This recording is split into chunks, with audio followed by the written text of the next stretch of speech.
recording now? Yeah, I have to say my quote of fucks before we can begin. Uh-huh. I think we're really... I really need to crank up with the backlog. 'Cause, I think that there's still... I mean, counting this episode, there's like 3 episodes in the backlog. Because I actually just uploaded the 51st episode.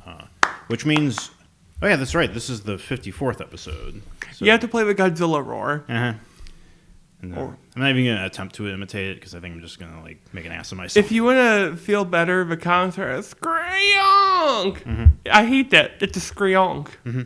It was like... I just remember that like little at the end. Yeah, I love that. I love how Godzilla's roar is an instrument. Because if you notice in the different in the older films, he had like 5 or 6 different roars he'd use. He'd let you know how he was.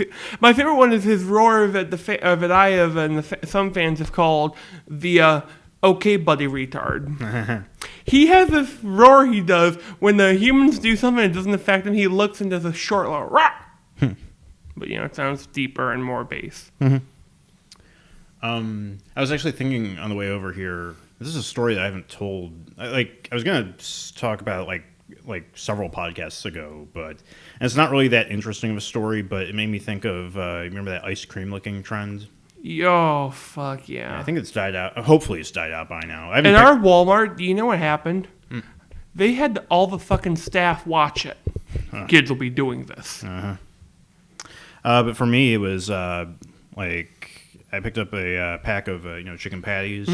I take it home and I realize the seal's been broken, and that I think there were like 2 or 3 patties missing. So some complete inbred mongoloid just like ripped it open, stuck their disgusting like retard fingers into this bag and pulled them out. They probably didn't even have a plastic bag to put them into. They just like put them in their pocket. I just fucking picture of a scene from Pink Flamingos where he shoved up her vagina.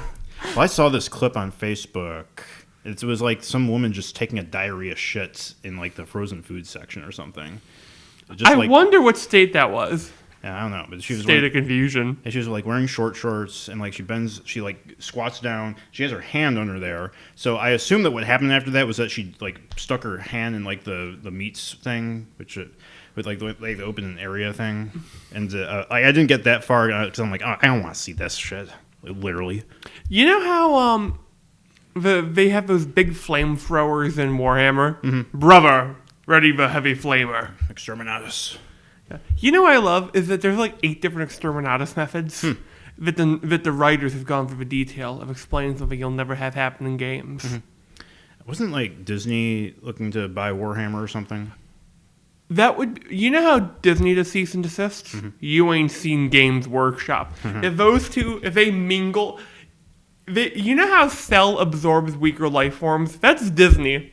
Disney is Cell. I was watching this video. It's this new channel that I started subscribing to called Nerdstalgic, and they made a video about why Disney can't and won't buy back Spider-Man from Sony, and it makes a pretty good point that I didn't know like the specific details of the deal that Disney had with Sony, but it was that like Sony was taking 90% of revenue from the movies, while Disney took 100% of the revenue from the merchandise. And then Disney was like, well, no, we want 50-50 for the movies, but still take 100% of the merchandise. So we want like as much money as we possibly can. And Sony was obviously like, fuck no, nigga. Absolutely not. And so like, I'm actually kind of glad. Like, I think that the best case scenario though for the movies, like plot wise, I think the best case scenario would be Sony like continuing the Tom Holland Spider-Man like movies, like but just strip away as much of the like all the MCU stuff. I don't know how that would work though, but it would be neat to see like them try like a the first thing comes to my mind is One More Day, which is probably terrible. I was thinking an even worse option, do fucking Spider-Man Reign, where he's an old fucking man who looks like Stan Lee. Or like Clone Saga is another infamous one that gets brought up. I think we brought that up before. When we Spider-Man has the worst and best arcs, and because we mentioned Spider-Man in this episode, there's going to be an Evangelion reference later on. Oh yeah. We already got Godzilla out of the way before, so we have to wave the nerd flag. Like there really isn't anything new with Evangelion right now. I'm glad. Except for 3.0 and 1.0 coming out Yeah. later next year. God, why couldn't they just leave it alone? I mean, that's, I was going to say Kojima. No, Anno. Hideki Anno. You know, Kojima's on my mind because of Death Stranding coming out soon. Yeah, I want to see gameplay of it. Yeah, well, there is gameplay of it, and it looks really bad. It's Good. it's just, it's basically a UPS delivery man simulator. It's an interesting concept, but it needs, just your delivery man in a weird fucking world, right? Mm-hmm. But at the same time... And also there's a function that lets you piss whenever you want. Fans are going to be abusing that. And I think that, the loadout scene where, Norman Reed, there's, certain parts of the game where, Norman Reedus sits down and, you control the camera. And if you focus the camera too much on his crotch, then he punches the camera or something. That's cool. I like that. Mm-hmm. And then, the SJWs were but, when women, were quiet in Metal Gear Solid 4, it's a... You weren't fucking controlling quiet, were you? Right. And you were still controlling the camera and that, but, it's part of Quiet's character that she's, infatuated with the boss or whatever, and that's kind of what they overlook. Big boss. Oh my god, I just had this random thought, for some reason, I don't know why I pictured a big boss, but he's played by, the fat guy who Guy Fieri is the boss. Big boss. I'm gonna take you down to Flavor Town, Liquid. or Volgan's fucking McDonald's. He has a golden arch on his shirt. God. Volgan's suit always threw me out. Why does he have to wear a red spandex suit? I think it's rubber or something to keep him from blowing up. Yeah, I think that was the explanation. I can't remember though. I wonder if that gay dude he was with has electrical burns all over his body. Wasn't there in Metal Gear Solid 3 you could disguise yourself as him with the mask on? And if you do, he grabs your crotch. Yeah, and also if you which the president of the United States does in the second game. God, there's a lot of dick grabbing in Metal Gear. I think that if you call in to save while you're wearing the mask, then they're what's up with that fairy disguise or something like that. God, no, they do that except for the black dude who came up with the mask. He also wanted to give Snake a fishing rod, but also as a knife. But Snake's no. Give me a knife. Knife does everything. Yeah, I mean, I would like to see, now that there's probably not going to be any Metal Gear games for a while, and I don't know about Splinter Cell, because those are the only two, third-person stealth games, the big ones I can think of. And I guess, was Siphon Filter like that? Kind of. Okay. But, yeah, I would like to see a new IP that's kind of in the vein of the third-person, actual stealth games. Now, I would make the twist being maybe have it be historical, not Assassin's Creed level historical, but maybe 1970s. Yeah, you always bring up the 1970s. Have you ever heard of John Arthur? No. He was a guy who taught boxers, who was also in illegal gladiator death matches, who also joined the Georgia Bureau of Investigation and would walk into a drug house with a shotgun in one hand and a revolver in the other. He wore the bullets they shot him with as a fucking necklace and had an afro. He was a real-life blaxploitation character. He was the real-life Dolomite. Yeah, I could see a Manhunt sequel being set in the 70s. Oh man, don't tease me like that. Yeah, old rock star. They're just dead. They have to bring back the film guy too. No, you play as him. You play as Winters or whatever his name was. I've actually never played any of the Manhunt games, but he's a dude who he's the guy who filmed the movie in the first one. Show me your camera face, and that's nothing like how it sounds. But there was that retarded big guy. Yeah, with his dick flopping around everywhere. Yeah, I should look into I mean, you can get it on PS4 or emulators if you're one of these dirty pirates. I am not an emulator, but do not click that file called RAM or I will shoot you. Why do I talk like this? Yeah, you gotta make sure to if you want to do it legitimately, you gotta at least track down the copy for the PS2 before you get the emulator. Yeah, I own it on PS2. Yeah. Like it's funny. Like the only PS2 game that I still own is Jak 2. I haven't played that in a long time. You know what game I really want to play? I want to play Castlevania, just like one of the newer Castlevanias. Mm-hmm. I really fucking love the aesthetic of Castlevania. It's just fucking like, you like skeletons and monsters. Mm-hmm. You know what I wish? And this is actually, because I was watching clips of the Joe Rogan podcast. They had John Carmack on, and he was talking about how he made the decision to make Doom open source. And that's something I wish a lot of game publishers would do, is after the game has been released for like 10, maybe even 5 years, just release the source code to the public. So I know that recently the Mario 64 source code was released. I don't know whether it was legitimate or not. I didn't look into that, but yeah, it's something I wish that a lot of publishers would do, because they always say after a while it's like, oh, we'll just re-release it with a new paint job, but just why not do that? Just release the source code with the for the original. My IP. Yeah. It's like, yeah, but if you're not going to do anything with, then we're getting to then you're just being a dragon sitting on a horde of IPs. Basically, yeah. And you need fucking Bilbo Baggins to slit your throat. Yeah, you think it's something to do with these game companies just not being able to see games as not being movies? Yeah, I like how the Japanese haven't fallen into that trend so much so far yet. Mm-hmm. You still get stuff. Nintendo's been pretty good about that with their first-party games. Mm-hmm. Yeah, I would love to see a lot of if they're what game series would you like, or what video game would you like to see go open source? Oh fuck, maybe Soul Calibur 2. Soul Calibur 2 is a game I would describe as the comfiest game in Soul Calibur. Mm-hmm. You sit down, you play as a fucking weirdo weeb, or you play as a fucking Berserk. When did Berserk come out? That was not in the 90s. Okay, so you get fucking Berserk versus fucking weebs. And then they added Spawn, and then they added the Heihachi and Mishima, and then also there's fucking Link and GameCube, who will never return. I miss that. I miss that feeling of a game. Yeah, so you would just want to mod it to where it has a character creation system? If that was in Soul Calibur 2, I would cry. I would weep tears of joy. So yeah, why else would you want it open source? It's more or less a game that is nostalgic for me. So you would just want ported to be able to port it yourself to computer or something. Yeah.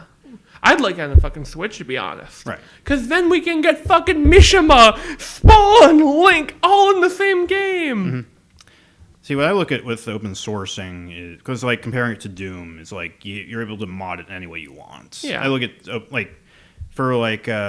that'll be the prime reason for making a game open source, would be just to customize it any way you want. Make a completely different game out of the engine. Look at Pokemon ROM hacks. Yeah, or Mario ROM hacks, Mario 64 ROM hacks even, which is why I'm excited for the source code being open source.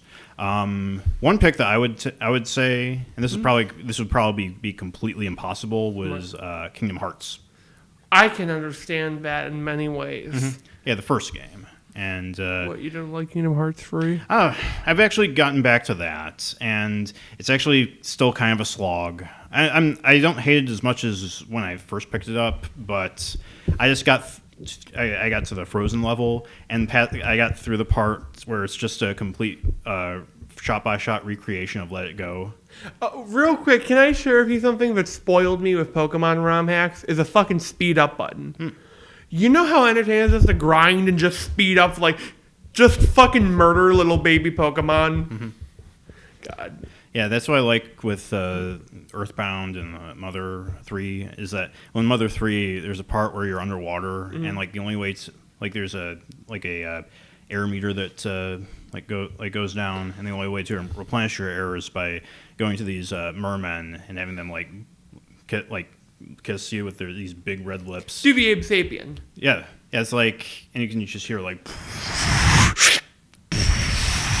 and it's like for each of your 4 characters, and it lasts like I guess 30 seconds.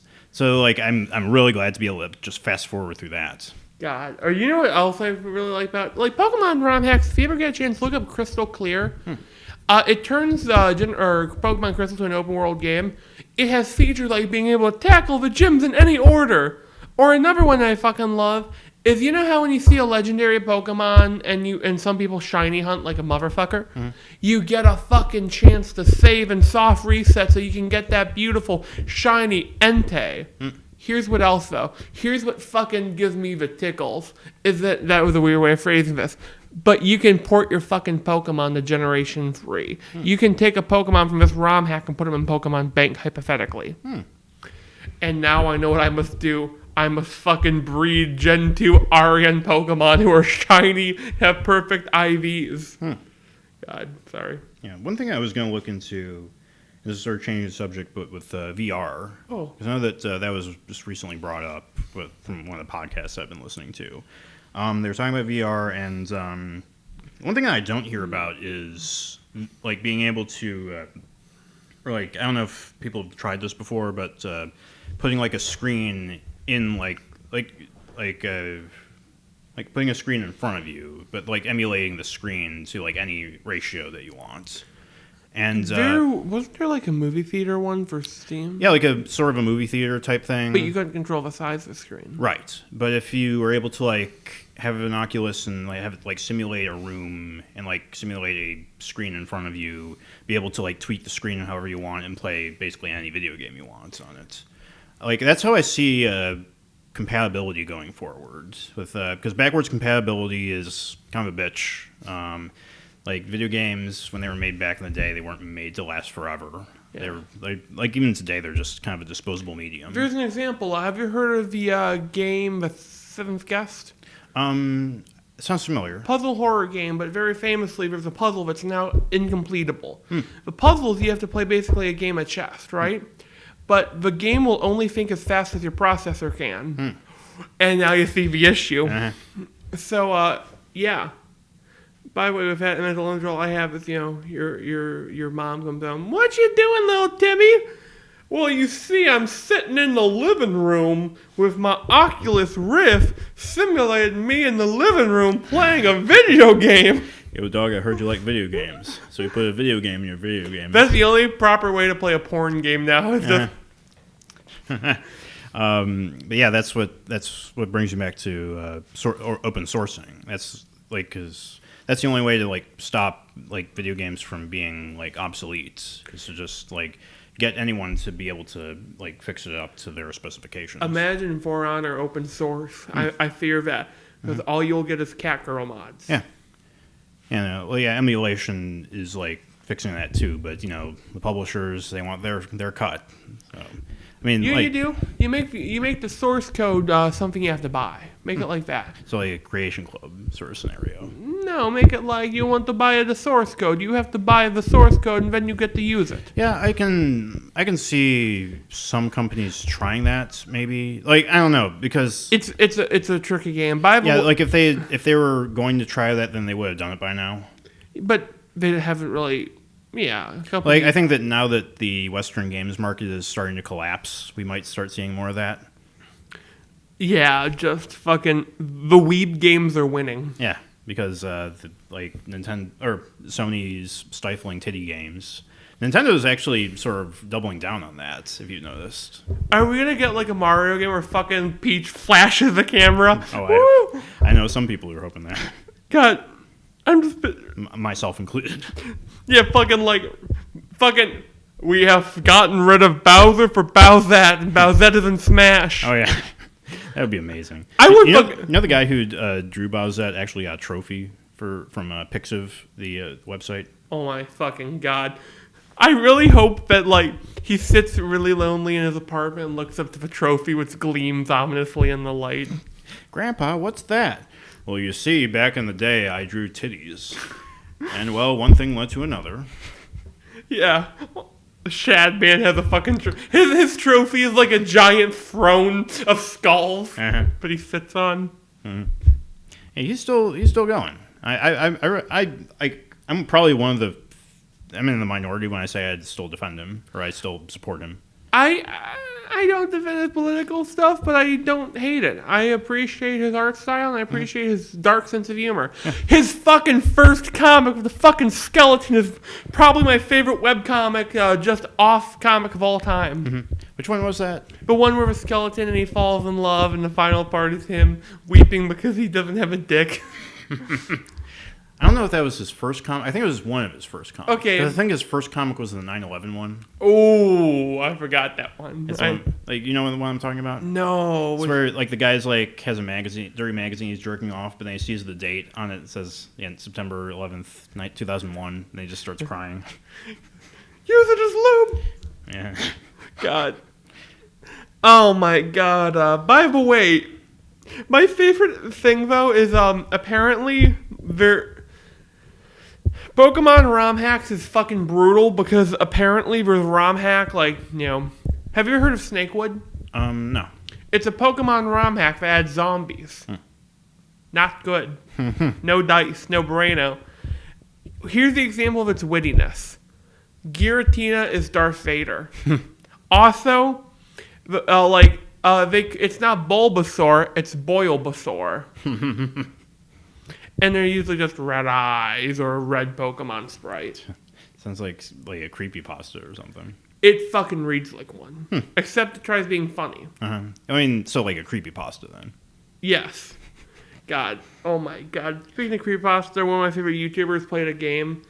Imagine the worst creepypasta fanfiction you ever read. Turn it into an RPG Maker game.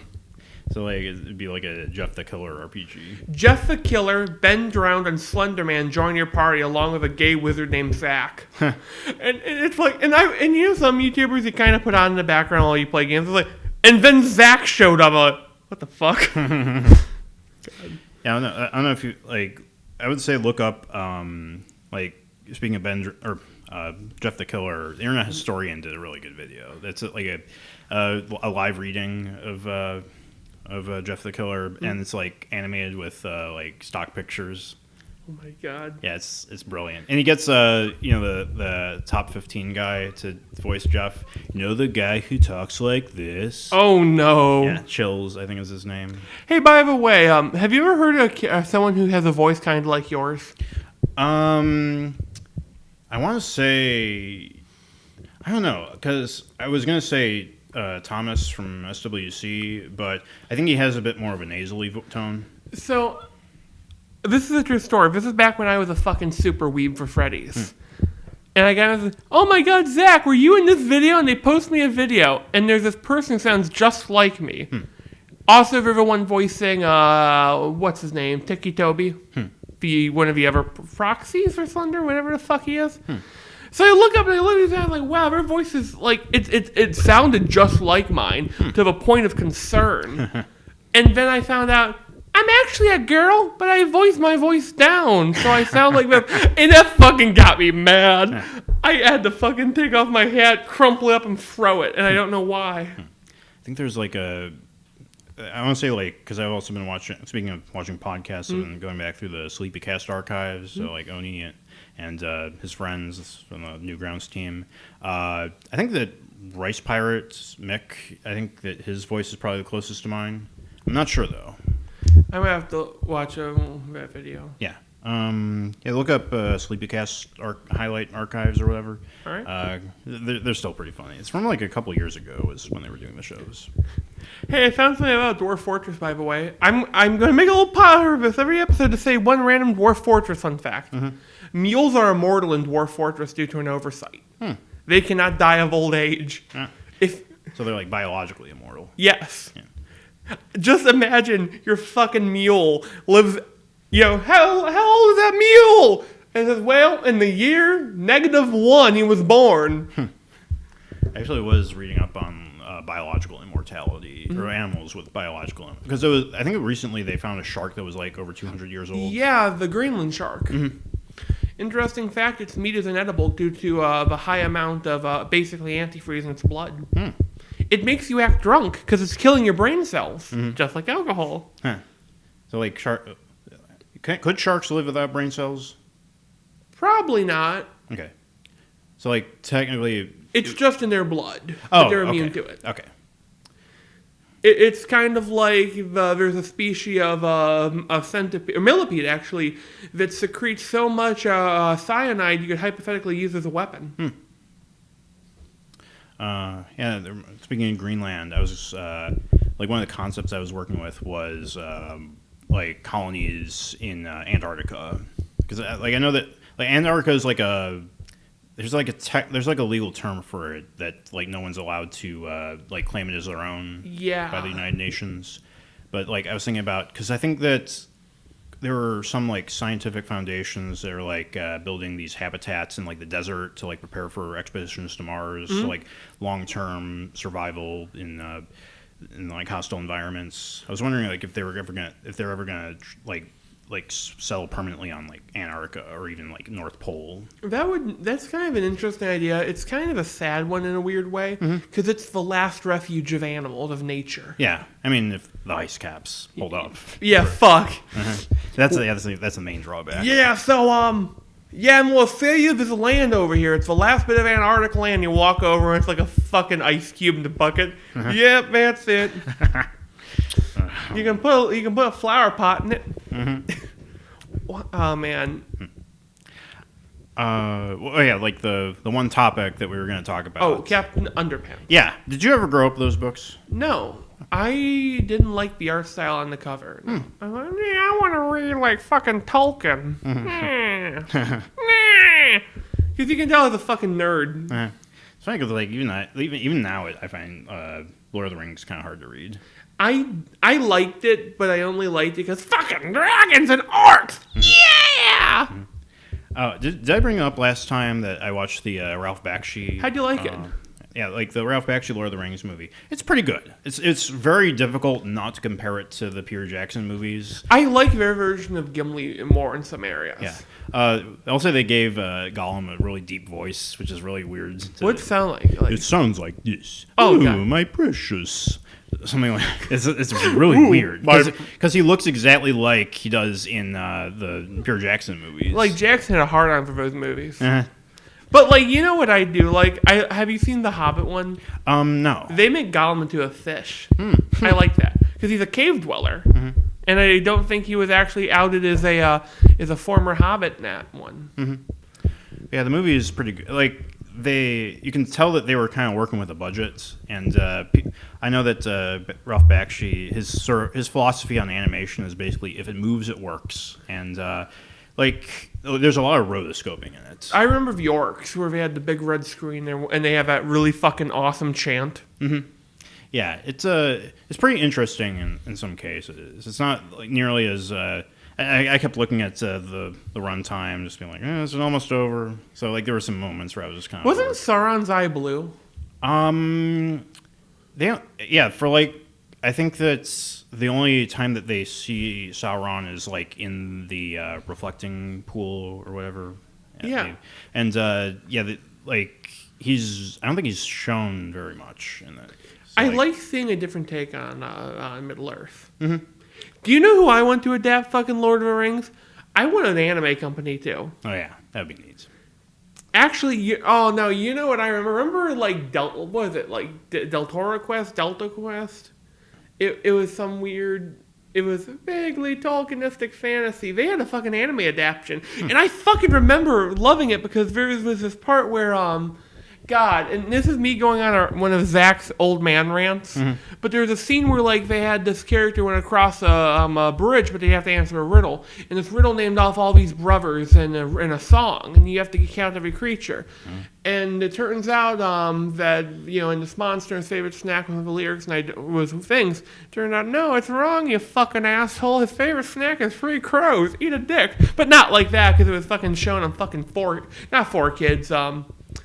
What was that other kids channel? It's the newer one. It's not Disney XD. No, it's older. It's newer than that. The Hub. The Hub. It was on the Hub. I used to watch the Hub as a kid. Now I go on a different Hub. And My Little Pony is also on that one. Oh. Back to Captain Underpants. Yeah, so anyways, wasn't the new movie kind of good? I heard it was pretty good. I haven't checked it out yet. It's on Netflix, but I heard it was pretty good. The art style kind of reminded me of the Peanuts movie, and I really like the Peanuts movie. You ever see the Peanuts movie? No, I haven't. It's good. I would say watch it before you watch any of the classic Peanuts movies, because I was actually thinking about going back and watching. I remember Cartoon Network used to air some of the Peanuts movies, like Bon Voyage, Charlie Brown and Don't Come Back, and also Race for Your Life, Charlie Brown. Those are the ones I remember, and I've been meaning to go watch those. Race for Your Life is actually quite threatening as a title. Oh yeah, as a title, yeah. Even some of the sequences in the movie are kind of intense from what I remember. Man, because it's like a canoe race, and like there's some, of course, like the obligatory whitewater rapids scene or something. Where are the Peanuts supposed to take place? Like what generic state? I don't think there's a state specified, but it takes place around like St. Paul, Minnesota. So like, which is where Charles Schultz grew up. I think that's where it's implied to be set. I've been reading through the Schultz biography by David Michaelis. You can see the book cover even looks like Charlie Brown's shirts. Or it looks like a monster with teeth and no eyes. I'm that retard. I'm sorry. I gotta put out. Like that reminds. I think that they made a joke like that on the Daily Show or Colbert Report when the guy brought this in. I'm as funny as Colbert. And maybe classic Colbert, not the. I'm thinking. I was going to say current year. That's John Oliver's shtick. I was trying to do a dumb joke. 2 Scoops Colbert. Is that good? Huh? 2 Scoops, is it good? Well, no, I'm talking about like the time that Colbert was complaining about Donald Trump getting 2 scoops of ice cream. Oh, what were you talking about? I have no fucking clue. Okay. I'm an old. I am fucking 20 years old. Well, that doesn't make sense. But I have the mind of a wandering 70-year-old didn't take his Valium or whatever. I get distracted by bright lights. They remind me of a war. Mm-hmm. But how is the biography so far? It's good. It's a biography, so I find there's some parts where I'm just like, it's kind of boring. So I skim ahead a little bit. And then you find out, and that's when Schultz killed his first victim. He killed other comic artists. I mean, yeah, stuff like that's the only stuff that I like that I find interesting. Like, it opens up with Schultz recollected, like Schultz, the death of his mother, like dying of cancer, and then like goes through his childhood and all this. It's only like the tragic stuff or like the heartwarming or whatever, like all the details about. And here's where he went. And that day he moved from St. Paul to da da da, and then he saw a duck on the side of the road and blah blah blah. And it's like, I don't really care. George Carlin wrote his own autobiography, well, partially because the last chapter is finished by like his brother. Kind of funny. True fact about him, he once got arrested because he was in the car with 2 black men. Well, when they went to the jail cell, there was like 8 other black dudes there, and they all had weed. So he fucking said he partied the entire night. George Carlin was cool. Mm-hmm. Yeah, well, I mean, he's one of the greatest comics ever. I'm actually kind of glad that he didn't live to see the state of comedy as it is now. Oh, I want like there to be an anime fight between him and Amy Schumer. Mm-hmm. Actually, yeah, like I wish that he had lived to see this and then just like gone out swinging. Do you think he would have done a Netflix special?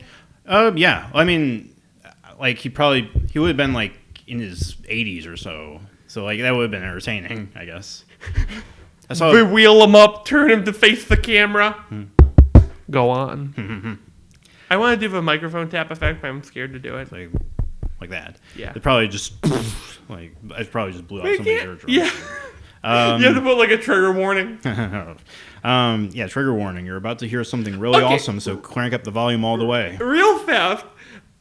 So I went to tell the story real quick, if that's cool. I'm in a D&D group, and I was online, and guys said, "Hey, Zach, this is the fucking dude that he brags about how he used to make moonshine in prison and has like $200 still from that." So you can kind of tell the kind of person, right?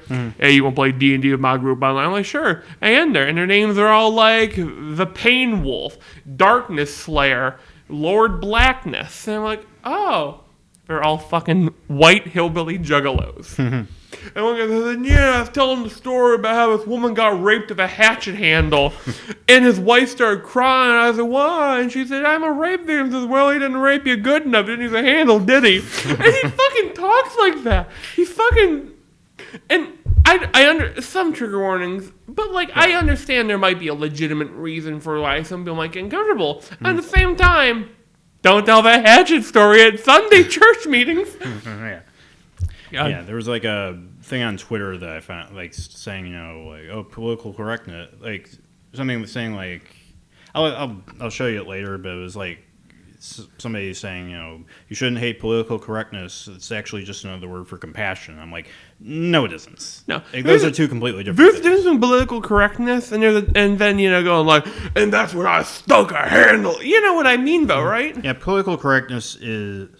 I had this in my head. Softening of language. Carlin put it. Like, yes, political correctness is softening of language for like somebody like the person saying, "Oh, you shouldn't say that." That's for their own benefit rather than other people's benefit. In most cases, in other cases, it's like just like, "Oh, let me speak for you. I know what's better. I know what's best for you." Don't go into the burn ward singing "Burn, baby, burn." Nah, that's more like just not being a dick. Yeah. Like I think that's. If you're telling a joke like that but like somebody in the audience gets all pissy, that's when they're being politically correct. And that's when you make a funny joke about a guy with no hands and two stumps and hooks come waving at you. Hooks for hands is out for blood. Yeah, well, most likely the guy with no hands is probably going to find that hilarious. Yeah, he'd be clapping the whole time. Oh, that's a good one. I have a couple. Mm-hmm. But back to Captain Underpants. Yeah, I realize we keep like drifting from that. I think that I realized like when I was looking through the Wikipedia page that there's not much for me to say about the subject. I grew up with the books. In the books, was he a superhero? Yeah. Well, he was like the principal being like hypnotized, but like in the movie. But and it's because like he gets the kids in trouble, George and Harold. Because they drew a comic where the principal's in his underwear and fighting crime, and it was really neat. That sort of concept was really neat as a kid because it was basically. I think it goes back to what I was talking about with Detention, the animated series. Mm-hmm. It was about kids getting in trouble, or the catalyst for this was kids getting in trouble and trying to like get out of trouble scot-free, and.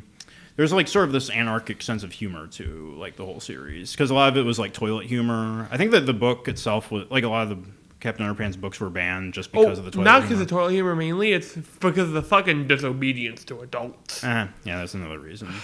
Also, like I think in the last book, like Harold, one of the other kid, like one of the main two kids, he comes out as gay or something, and it's like. Well, I mean, like, whatever. I don't really care. I'm gay, Charlie Brown. No, Charlie Brown, are you gay? And he says, I'm not a filthy faggot. Charlie Brown. That was a reference. God, I wanted to be like a really hardcore Charlie Brown. Oh my God. Charlie Brown grows up to be a skinhead is an idea for like a horrible comic. There was like a post-apocalyptic webcomic based around the Peanuts. Oh my God. I can't remember what it was called. Is Snoopy a fucking cyborg? I don't remember. I think he's just like the dog meat of that. Oh. I think the name of the comic is something Brown. I don't know. Look it up. Charlie Brown post-apocalyptic comic. Link in description. Probably. Do you have rations, Charlie Brown? But yeah, Underpants. Yeah, Captain Underpants. It's something I grew up with. I don't really think about it that much anymore. You know a book I'm ashamed to say that I read all of them? Percy Jackson. I liked Percy Jackson. Yeah, I only read the first 2 books. Yeah. I was actually thinking about, like, I don't care if you laugh at me about this. Yeah. The skimming, like going back through the Harry Potter books. I'm not laughing. Yeah. Harry Potter's got some interesting... I kind of fucking enjoyed them. Yeah. I can unironically enjoy some of the films. Yeah. Well, I remember, I actually haven't seen the last 2 films yet. I kind of recommend them, but I would recommend trying to watch them all soonish together. Yeah. I actually saw Chris Oni. He posted on his Twitter like some deleted scenes from the Deathly Hallows Part 1. It's the one where it's the part where Harry's leaving, or like the Dursleys are leaving their house before Harry goes off on his quest, and it's really a couple of emotional scenes that were just completely cut from the film. It's like, I think that they were like cut for pacing, but it's like, these characters have been in the like these actors have been in the movies since the beginning. You know what's interesting? Wasn't it like the Dursleys warm up to Harry at one point? Or I think that they sort of carry this resentment until the end, but Harry sort of like takes that as like, I'm not going to be these people when I have my kids. I'm going to. You know what I would do for a plot for something? One of his fucking Dursley kids has like witch blood or whatever. Oh fuck! And that's the opening line. Harry Potter, but it's set in the ghetto or a war-torn region of South Africa where they have a wizard. I mean, the best stuff to come out of those characters is that the YouTube poop, the Dursleys. Where I should send you that later because it's one of my favorite YouTube poops. Mm-hmm. It's really good. My favorite. I like Arthur YouTube poops the most. Yeah. Arthur has a lot of good material. Yeah, like YouTube poop has kind of been making a comeback. From what I can, I've been following the YouTube poop out of context Twitter. Do you know what I want to do a YouTube poop of? I want to do a fucking like God of War YouTube poop. Using the game's cutscenes. Yeah, I was thinking about that with GTA 5. There's some like good sentence mixing you can probably do.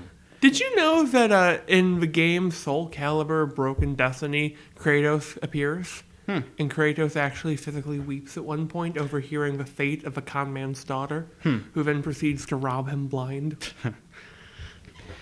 Thinking about GTA 5, it reminds me when Zone did a animation of Steven Universe, but he took the voice clips of the actress who did the voice of Amethyst, but she did voice an NPC in GTA 5, so it just animates her going, "Holy fuck! Your ass is too fat for that." You know what I love? There's I don't call it. It reminded me. There's a video of someone doing a lip sync test for Pokemon. Have you seen the one with the Leafeon taking off the glasses? That smug look. Mm-hmm. He also did one of Grovyle going no from Office, and it fucking fits too good.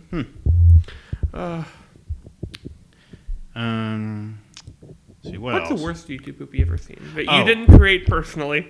There was actually this Family Guy YouTube poop that I saw pretty recently, where it's just like really bad sentence mixing and it's like just really low effort stuff. I think that like that's what constitutes a bad YouTube poop is when you just put like no effort into it.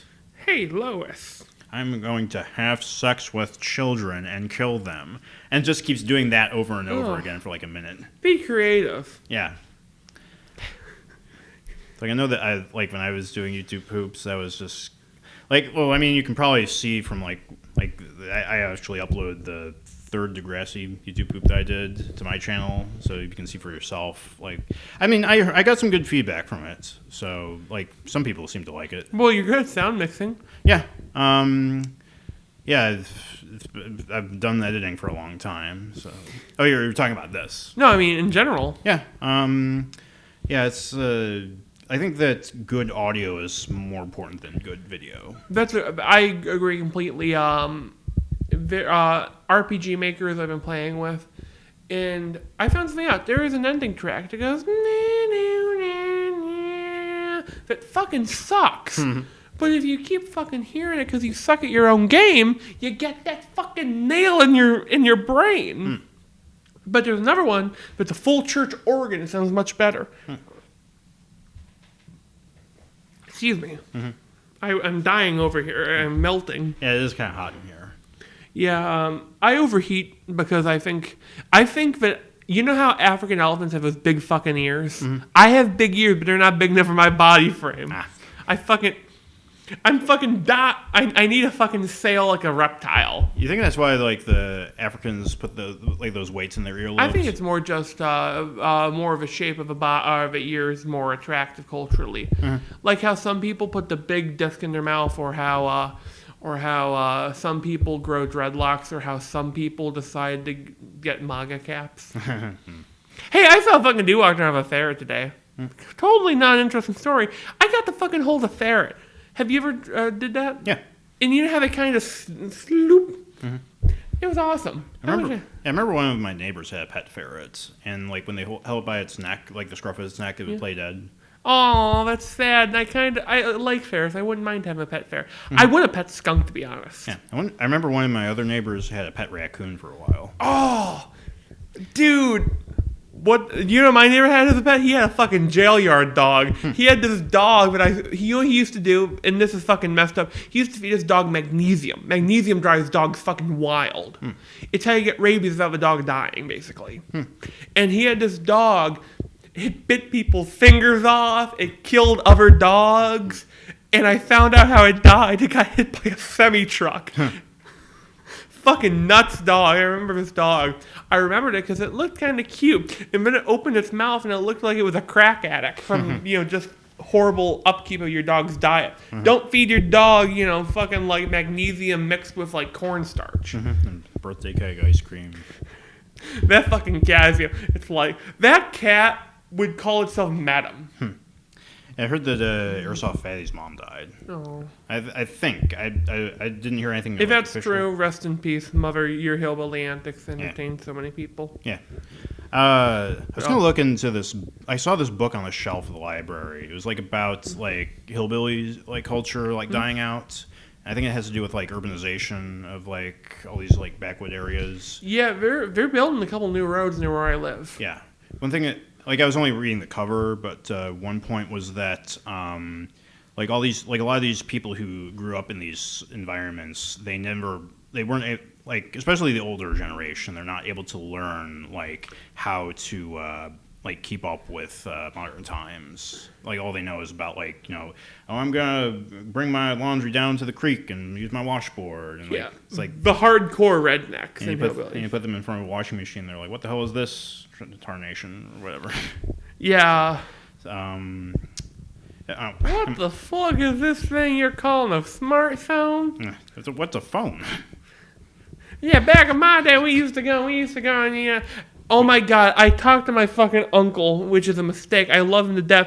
Oh, wow, by the way, can you tell I got a new fountain pen? Yeah, I was wondering if that was like a birthmark. No. Did he get a new birth? Actually, that'd be a good way to... Is that cancer? I am only cancer. But, like, I had to talk to my uncle and said, hold on. His quote, I think there's a moose outside. Talk to my wife. His wife, she will start a story. And I was saying, but if she forget her thoughts, she goes back and says, yeah, I was saying and I was thinking, and she just will go in this loop. I think I know why he married her, because she was the only person who lived within fucking 3 miles of him. He's like a fucking fiddler crab. I found a female! Yeah. I could never live in the fucking mountain. The moon radiation would probably drive you insane. Yeah. I would like to just like drive up to. Oh, it'd be nice to stay in a mountain. Yeah, just like look up, because I don't think I've ever like been out in like an area where you can actually see all the stars in the sky at night. And you're standing there and you go, hello, hello, hello, and you hear, hello, buy my game, buy my game, buy my game. Fucking Todd Howard's face appears in the stars. It's an eldritch sign. You see that mountain over there? You can climb it. God. I was replaying Skyrim. I did the vanilla start for the first time in like fucking 8 years.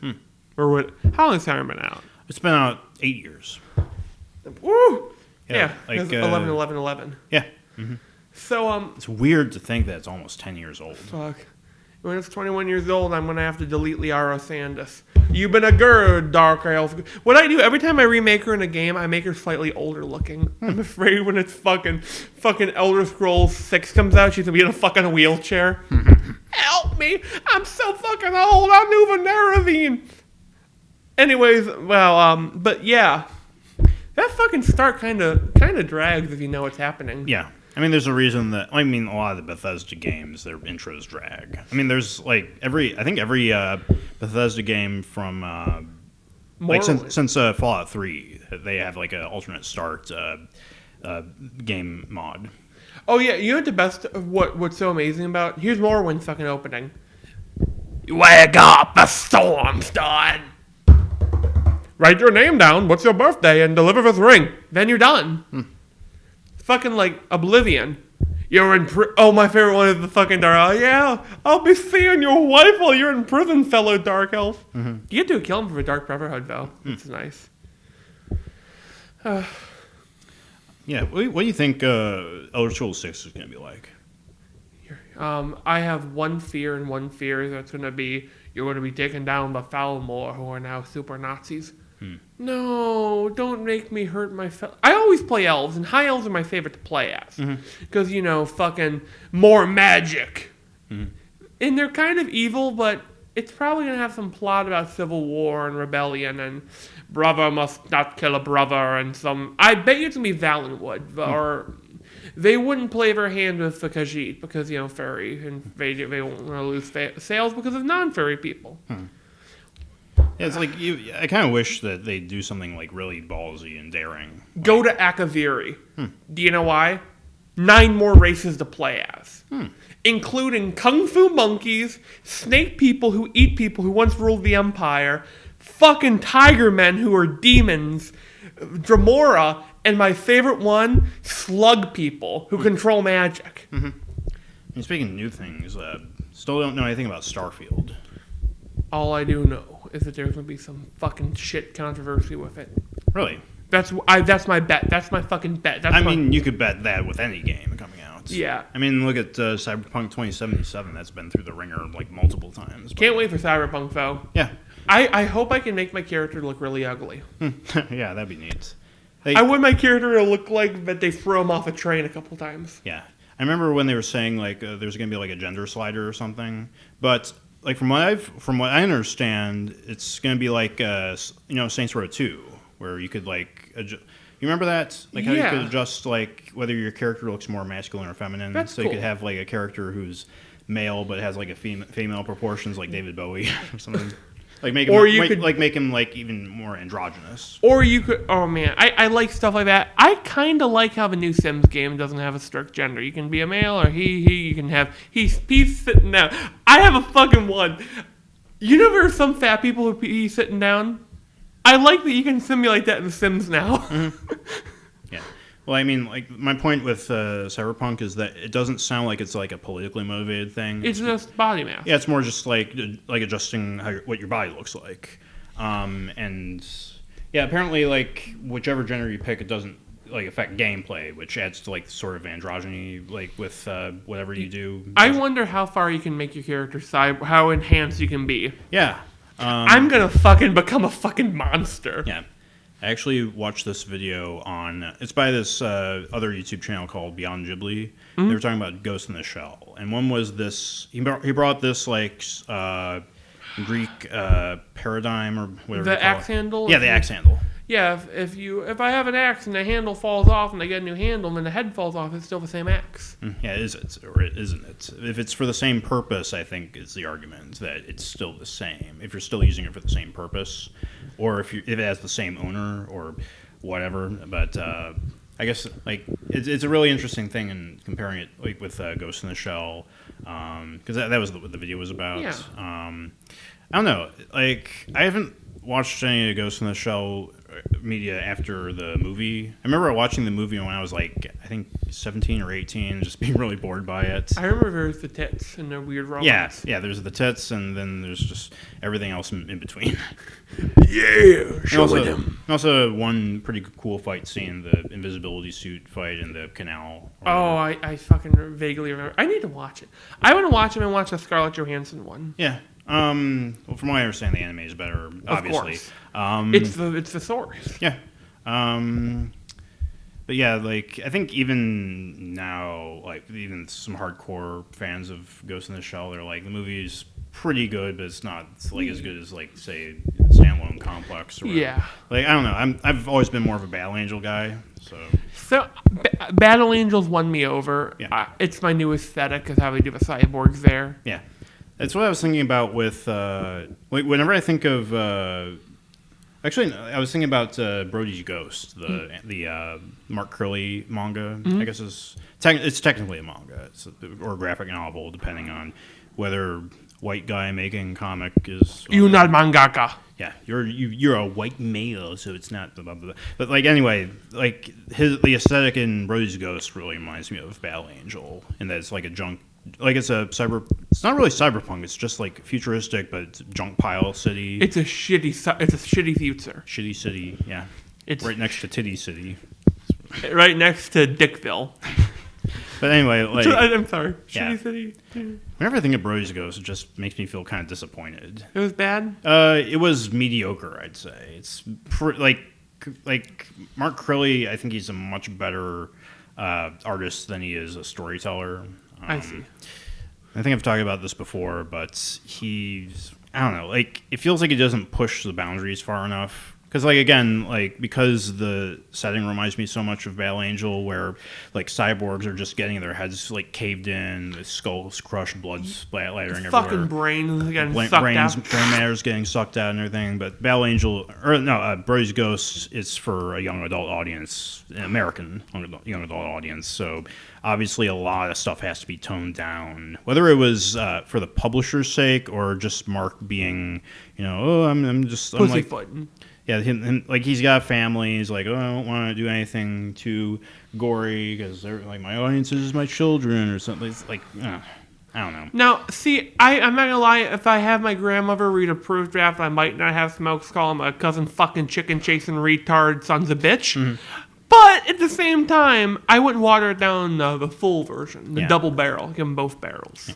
What I noticed too when I was thinking about, I haven't like revisited Brody's Ghost in a while, but. Mm-hmm. I was remembering, from what I remember, there's really no reason for it to be set in a futuristic setting, because it's really just about some guy who like is able to see this ghost girl, and she wants him to avenge her murder. So, and he just happens to have psychic powers, so he goes to like a dojo to like enhance his psychic powers. And really, like the whole plot, it doesn't matter. It could have just been set in modern times. Could have set in the 1970s. Could you? Yeah, could have been set in the 1970s, and it probably would have been an even more interesting book. Because you'd need the big mustaches and the afros. Yeah, you'd be able to like, yeah, and like from what it is as it was released, it just feels really generic and just like a watered down version of something better. See, when I do cyberpunk for our creative process, I'm going to slip in this part. Like, I have, I call it, remember the cyborg story, where there's the Chimera Men, which are cyborgs that kill humans and use their organs to replace their own failing ones. I have this idea that it's gothic sort of landscape, but with an East Asian touch because of all the street gangs that are very Yakuza based. Mm. So the cyborgs have Mempo masks, they have Onis carved into them, some of them use Kanabo gloves, so they're all fucking weebs. Mm-hmm. And similarly with my comic is, I describe the Stray Kids as cyber pop punk. I like that term. Yeah. So it's the way I sort of describe it is cyberpunk, but a bit more optimistic, cyberpunk with even more fucking of a man. With what? I phrased that horribly wrong, but like, yeah, fuck the man, but to a power of 10 or whatever. Or it's more like just we're like. It's like we're gonna be all right. We all we got, like, as long as we stick together and use the power of friendship. I had this dumb idea for like Smokes having an optimistic message at the end, like, you see, if I fucking crawled out of a hole, maybe someone else won't have to now, but the bitch is dead. Yeah. But see, I don't like optimism as much as writing. I prefer to just write a story and see where the tone takes me. Yeah. I think that is a good strategy. Yeah. I need to charge my phone. We still got a few more minutes for us to pass the hour mark. What else did you want to talk about? Creative process? Yeah. Let's start about? Yeah, we touched on that a little bit, but you're right. Which project are you working on right now? Cyborg. Remember, not Cyborgs, the Mercenaries Brass and Bones. Mm-hmm. Recently got a whole bunch of inspiration because I got a Starfinder PDF. God, I wish I didn't, because now I'm going to be writing fucking space aliens now. But yeah. And I'm still working on the comic. I was actually working on a set of drawings of each of the 4 main characters right now at different stages of their lives. So Will you have an old man one of them? I don't think so. It will just be up to them as adults at the end of the series, from what I see it. It'll maybe not that far because there are some spoilers. Give one of them male pattern baldness. Well, that's probably cured in my vision of the future. They probably use hair plugs that are just stitched. No, it's cyborg hair. Yeah, it's cyborg hair. It's actually nanotech, but it's colored to look like real hair. Yeah, they just replace your scalp. What do you have the old scalp? Well, we put them in a big pile in a closet. And then they just open it and there's a bunch of raccoons just going. Get that cyborg raccoon security guards. Yeah. I was actually thinking about animals in this in the comic and how just toying with the idea of gene splicing because I actually looked up. I was actually looking up on Wikipedia, stuff about chimpanzees. Mm-hmm. I didn't realize this; they're an endangered species. I mean, I'm not that surprised. But yeah, we were fucking killing our cousins there. Yeah, because you think about that, where it's we're not too far. We're pretty closely related. Yeah, and the gorillas. I already knew that. Gorillas are also. If it's an ape, it's probably endangered. Yeah. So I was thinking about how there's probably in the future if there's with the advancement of gene splicing and cloning, there would be a bunch of these rich eccentric people who want to create new species. You know what I want to picture? Sure. I'm sorry. Going on about that would be you'd have all these really crazy stuff like monkey cats or think about our Avatar, how they would just take one species and another species and then have a mixture of both. I was thinking what would be interesting in something like that is if you gave them a voice device that allows them to speak. So someone it goes "Hey, fuck you, man," and now we can speak to the chimps. Yeah, the collars and Up with the dogs. Another idea was how you could have these giant birds speak like parrots. Oh my god! Another idea was even going further with that, have I guess gargantuan dragons. They're Komodo dragon, probably a bit of bat, or even just birds. They're given legs. And you can probably play with the already existing dinosaur DNA in birds. Yeah. I'm sorry, I'm just picturing though of and obviously you'd have some fucking weirdo well, you see, as a kid, I felt this weird kinship with wolves. Come here, Awu-chan. He lifts up a fucking mongrel human-animal hybrid. Yeah. That would probably be illegal. I mean, yeah, that's the reason that there would be third world countries that just are full of these escaped invasive species. Basically. Oh man, you should have one guy, or if you ever do that, one guy who is fucking what's your thing? I have the skin of a rhinoceros, but I also have a human skull, so I have to just punch you. Then you add nanotech that would make them even more Oh man! That's where the idea of having the dragons would cycle into. It would be these giant hybrid birds that are gain sort of a semi-sapience. I was thinking about a scene where they encounter this giant dragon and they're we're not going to hurt you, and it just says not going to hurt you. It's stuff like that. Oh, it cocks the eyebrow. Yeah, how would a deep voice parrot sound? Creepy. So So if you slow down a bird call, that's probably what dinosaurs sound like, and it's creepy. Mm-hmm. Actually, you'd be interested about nanotech. What if it glitches?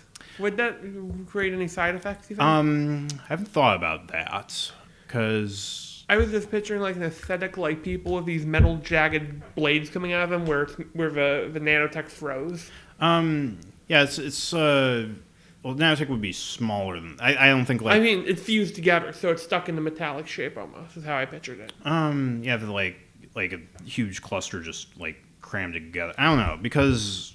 What I have right now is pretty hard to explain. It's it's basically kind of magic. Nanotech in my version, it's sort of a bridge between the physical and metaphysical. Because the idea is that there's these particles that have become they're quantum particles that are at the Planck length. You know the Planck length? Yeah, where it's it's the smallest observable size that they're like that humans can see. The idea is that there's these sort of particles that are hiding behind that.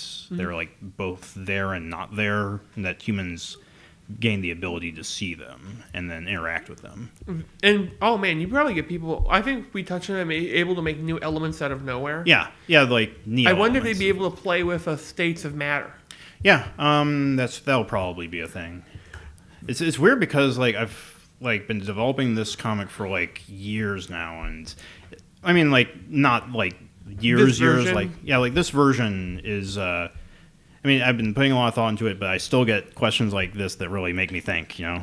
So, like, it's good, though. I think that it's good that I'm getting all these questions. I've been working on Brass and Bones, which is my issue. It's a bigger universe, but I cannot tell it all. And why for a fucking racist stereotype. But what I do like about it, the one thing I'm proud of is, in this universe, humanity got shit together, kind of. Mm-hmm. They doled out each planet of a solar system to a different major grouping of countries, and they have decided and conquered the entire Milky Way. Mm-hmm. They are basically, they are one of the ones that helped unify a lot of the alien races, and their motto is, if you have an issue with us, go fuck yourself, because we will hunt you down and kill you. Mm-hmm. Some aliens may live, they have 1 or 2 kids over a lifetime. Humans can pump out kids like no one's business. On Mars, for example. Mars being the one where they breed the super soldiers. You ever read The Princess of Mars by Edgar Rice Burroughs? I need to. It's good. It's a bit hard to read at first. Like, there's actually a comic book adaptation of it, too, called Warlord of Mars. And I'd recommend that if you have trouble getting through the book. Because it's set the basis for Star Wars and a lot of science fiction movies and basically anything science fiction after that. My aesthetic for spacefaring sci-fi is somewhere between... I've never seen Firefly, but Firefly technology and probably Marvel comic aliens. Mm-hmm. They got cool aliens. Yeah. Right now, like I'm just trying to... I actually got my dental device fixed, so I'm able to sleep now and breathe at the same time. Breathe. Yeah, so probably in a week I'll... You feeling better now? Yeah, I'm already feeling like more rested. You might not be able to tell because my speech has been kind of slurred. I think it's just like I'm not used to getting all this oxygen at night. You're high on the air. Yeah. Air... Oh, that's an interesting idea. I mean, you probably could. I remember there was I think it was actually an episode of According to Jim, the Jim Belushi sitcom, where I guess his sister-in-law was addicted to oxygen tanks, or something. Yeah, basically. And anyway, I was going to talk more about my comic. I can't remember. Whatever. It's probably 4 stages of the characters and their lives. Yeah, that's what I'm working on right now, and I'm not working at the pace that I want, but hopefully soon I'll be able to crank out more. There will be a time and I know this from seeing how you work, that you will basically catch on fire with inspiration. Yeah, I wish that happened more often, but I'll take what I can get right now. You're a drug dealer to your brain, like, hey man, can you hook me up? Hit me up with that sweet inspiration and productivity, and your brain's like, fuck you. I only get to it when I feel like it. I'm just like, ugh. Who would be your brain's voice? That's a weird question. It is. I apologize. I want to say maybe Carl Pilkington. You ever listen to him talk? The name's fucking familiar. What is he? He was on the Ricky Gervais show, the podcast. All right. And he kind of talks like this, and he's a bit of a goof, but yeah, you know.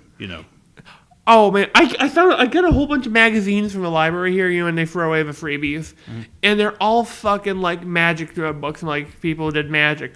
And there's this dude. My favorite game was Count the Sexual Predators from the Children's Magicians.